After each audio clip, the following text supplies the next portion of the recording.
আমি আবারও বলছি, আবারও বলতেছি, আল্লামা সাঈদী যদি মৃত্যুর পরে দেশে গিয়ে জানাজা হয়, জানাজা পড়ার লোক, জায়গা দেওয়ার মতন লোক খুঁজে পাওয়া যাবে না, জায়গা পাওয়া যাবে না। কথা বলেন ঠিক নেবে ঠিক?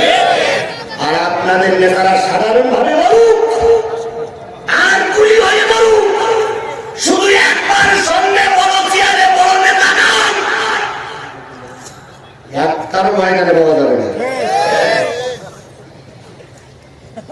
তবে কেউ ধরুকে আমরা কামনা করি না, মিডিয়াওয়ালারা ভুল ভাব প্রচার করি না, আমরা কেউ ধরুকে কামনা করি না। আমরা সবাই চাই যে 100 বছর বেঁচে থাক, আমরা কারণ মরার কামনা করি না। তবে যদি মরে, আমি বলছি যদি মরে, যদি হয়, যদি কথাটা বলতেছি, ভয় আমারও আছে,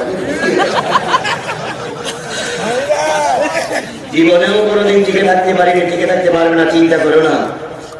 শনিবার দিয়ে মাস শেষ হবে না, আবার শনিবার আসবে।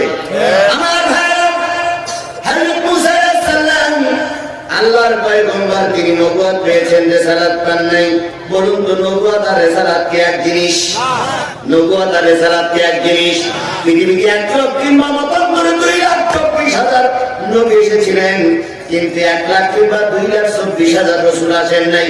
রাসূল ছিলেন কয়জন? না, 4 জন। আর 1 লাখ কিংবা মতন করে 2,24,000 পয়গম্বর বা নবী, সবাই কিন্তু রাসূল না। রাসূল তারাই যাদের পরে আসমানি বড় বড় কিতাব নাজিল হয়।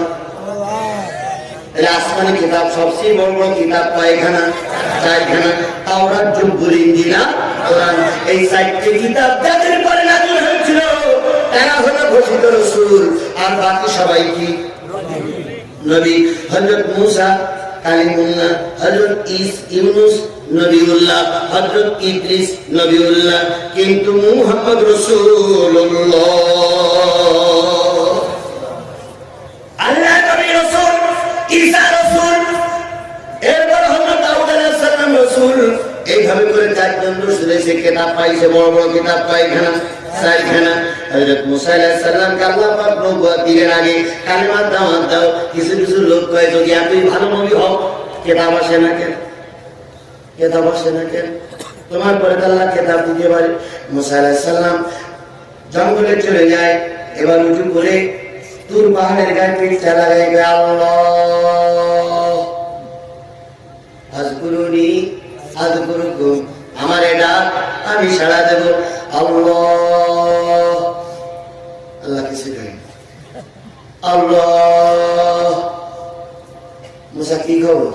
কিছু না।